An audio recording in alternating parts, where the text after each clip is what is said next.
Jadi hari ini saya didampingi sama mestinya mana?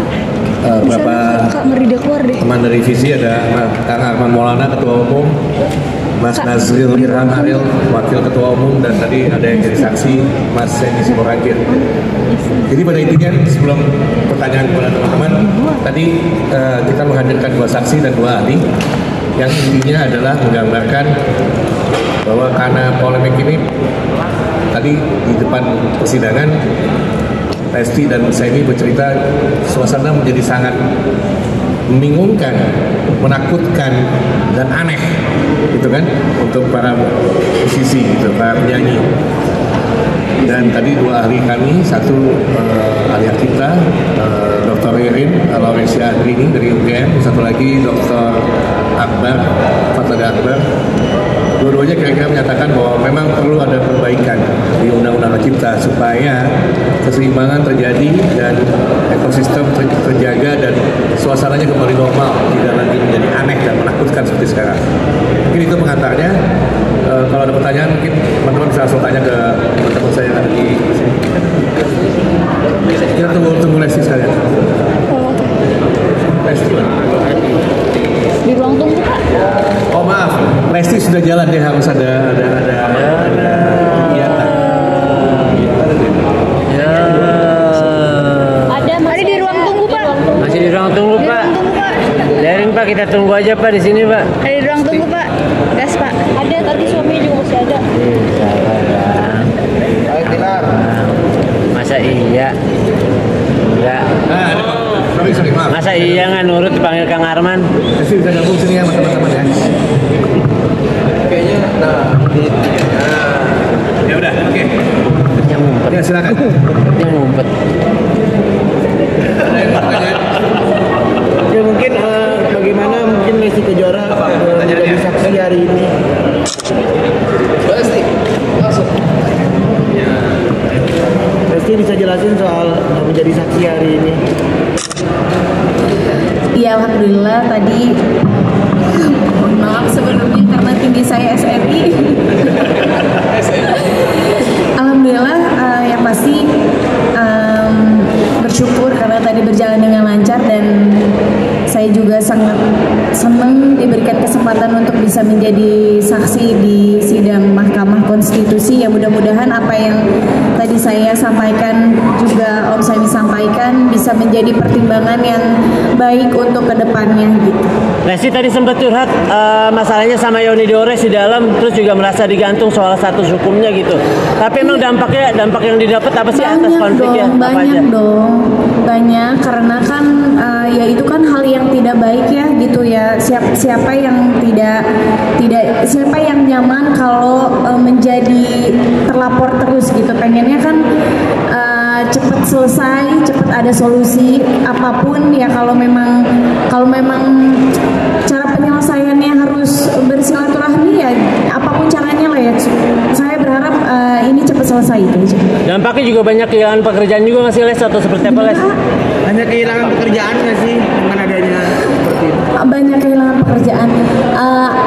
Ya kalau soal itu bersyukur aja, alhamdulillah. Cuma lebih ke tidak ya kenyamanan hati, kenyamanan saya pribadi aja gitu sebagai masyarakat Indonesia menjadi terlapor terus gitu. Tapi kedepannya bakal terus nyanyikan lagu milik orang lain atau fokus bikin lagu sendiri buat nyanyi lagu sendiri itu? Sejauh ini tadi Om Semi memberikan semangat untuk terus berkarya, jangan pernah takut untuk menjadi penyanyi, jangan pernah takut untuk bisa terus menyanyikan lagu-lagu yang top gitu. Dede udah ada komunikasi dengan Pak Yoni Dores atau belum? Sejauh ini dari kuasa hukum saya masih ada komunikasi tapi nggak lewat saya langsung. Ya? Oke, terima kasih. Oke, sama pertanyaannya. Ya. Ada yang mau ditanyakan? Ya, Kang Semi, mungkin konfliknya masih berlanjut nggak sih? Kalau saya pribadi, saya tidak pernah mau menyimpan konflik itu kayak barang, Mas.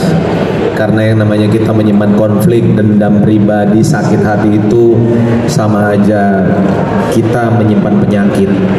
Tapi di sini saya berdiri sebagai saksi, itu justru ingin menjelaskan kepada hakim, kepada semuanya bahwa pencipta dan penyanyi itu gak boleh putus hubungan. Pencipta dan penyanyi itu sudah hukum alamnya itu tidak bisa dipisahkan. Seperti ikan dan air itu gak sama sekali, gak bisa dipisahkan. Jadi bukan hanya curhat secara pribadi, tapi semoga pihak-pihak yang berkonflik yuk buka hati, lebih dewasa. Konflik itu tidak akan menyelesaikan segala sesuatunya, ujungnya itu tidak akan baik. Tapi kalau kita dewasa, duduk bareng, berapapun nominalnya pasti ketemu. Setuju ya? Kalau kita duduk bareng, hatinya ya baik aja, tenang gitu, nggak usah pidanain ini, pidanain itu, ribut ini. Duduk bareng aja, duduk bareng, ngopi, main catur kayak apa, kayak pasti terjadi kerjasama yang indah, dan itu yang saya pengen, dan itu tidak boleh rusak ke depannya untuk pencipta-pencipta baru, untuk penyanyi-penyanyi baru, untuk penerus-penerus kita yang nantinya akan kebingungan di masa depan kalau konflik ini tidak selesai. Begitu sih. Tadi ya, saya tidak menerima lagu akhirnya. Tadi saya jelaskan ke hakim, saya banyak di DM orang, pencipta-pencipta lagu yang mungkin belum punya nama, belum punya akses ke industri musik. Saya mohon maaf karena saya nggak kenal, karena itu orangnya saya belum kenal, ya saya terpaksa menolak karena saya takut. Kalau untuk pencipta yang saya kenal, contohnya Ariel, contohnya umumnya siapa, El Manino gitu, saya kenal gitu, maunya dia nawarin lagu, mungkin saya lebih berani ya. Tapi kalau untuk orang yang nggak dikenal, untuk pencipta yang belum dikenal, terus nawarin lagu ke saya untuk saya bawakan, jujur saja saya ada ketakutan. Makanya konflik ini harus segera berakhir, semuanya harus nyaman, semuanya harus selaras lagi, biar semua kesempatan penyanyi baru, pencipta baru itu tercipta lagi gitu loh. Ada pencipta baru yang lagunya bagus, bisa dinyanyikan dan booming. Ada juga penyanyi baru yang butuh lagu dan booming juga. Semuanya simbiosis mutualisme gitu loh. Oke? Oke, man. Siap Kang, makasih Kang Semi. Harapannya coba selesai dong menit responnya. Assalamualaikum warahmatullahi wabarakatuh. Harapannya yang pasti adalah selesainya konflik ini dan juga kejelasan hukum dengan tegas karena sekarang ini terlalu banyak sesuatu yang akhirnya berinterpretasi macam-macam. Jadi harapannya betul-betul dari sidang MK ini nanti terciptalah sebuah pasal-pasal hukum yang memang jelas semua, mau penyanyi, mau pencipta, mau IO atau penyelenggara atau mau label atau apapun, semuanya jelas, tidak ada lagi ketakutan, tidak ada lagi kekacauan, chaos ini. Karena terus terang Indonesia boleh sangat bangga sekali, industri musik Indonesia itu sangat-sangat bagus, berani bertaruh di Asia Tenggara, bahkan mungkin Asia, kalau sistemnya semuanya itu benar. Kalau sistemnya itu Korea nggak ada apa-apanya, bener serius, Korea nggak ada apa-apanya, Jepang nggak ada apa-apanya. Tapi ya inilah yang terjadi di Indonesia.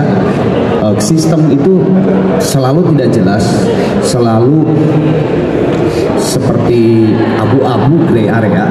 Nah, jadi mudah-mudahan hasil dari sekarang ini, begitu juga teman-teman kita di DPR yang sedang merevisi Undang-Undang Hak Cipta, begitu juga di pemerintahan, ada teman-teman kita juga di pemerintahan, di negara maksudnya, akhirnya memang semuanya bersinkronisasi dan menjadi sebuah keputusan dan pasal-pasal atau apapun itu yang memang jelas, dan kita akhirnya musik itu adalah harmoni. Insya Allah harmoni ini terjadi lagi. Wabillahi taufiq wal hidayah. Wassalamualaikum warahmatullahi wabarakatuh. Ustadz Arman, bye. Goril. Enggak, apa lagi mau diomongin dulu? Oke, menanggapi yang saya telat ini. Nih, Ya, saya telah datang. Tapi memang saya kan hari ini cuman istilahnya mendukung teman-teman yang menjadi saksi. Seperti Kang Arman bilang, mudah-mudahan langkah kita ke Mahkamah Konstitusi ini membuahkan hasil. Kita cuman mengejar 2 sebetulnya. Targetnya adalah mendapatkan kepastian hukum, siapa yang mesti bayar, performing rights, dan bagaimana mekanisme yang seharusnya dalam izin menyanyikan sebuah lagu, dalam konteks ini juga performing rights. Cuma 2 itu. Mudah-mudahan melalui langkah ini ada kepastian bukan cuma buat kita penyanyi yang udah terkenal gitu, karena ini menyangkut semua penyanyi, termasuk anak-anak muda yang baru belajar nyanyi, mau pentas di pensi, semuanya kena. Makanya kita perjuangkan itu. Kira-kira begitu. Terima kasih. Ya. Iya betul. Sebetulnya itu tadi ya. Jadi memang ada permasalahan ketimpangan tadi, ketimpangan antara penyanyi dan pencipta. Tapi mesti dicari betul apa permasalahannya. Jadi kalau masalah itu kan mesti dicari solusi yang tepat. Nah, solusi tepat itu yang kita butuhkan. Menurut saya yang terjadi belakangan ini bukan solusi yang tepat sebetulnya, karena menimbulkan masalah baru. Jadi apabila nanti masalah ini sudah selesai, yang ketentuan siapa yang harus bayar dan bagaimana mekanisme izin yang paling betulnya, langkah berikutnya adalah itu tadi, bagaimana meningkatkan kesejahteraan pencipta lagu dan terutama bagaimana menegakkan tentang masalah hak cipta itu di sini di Indonesia.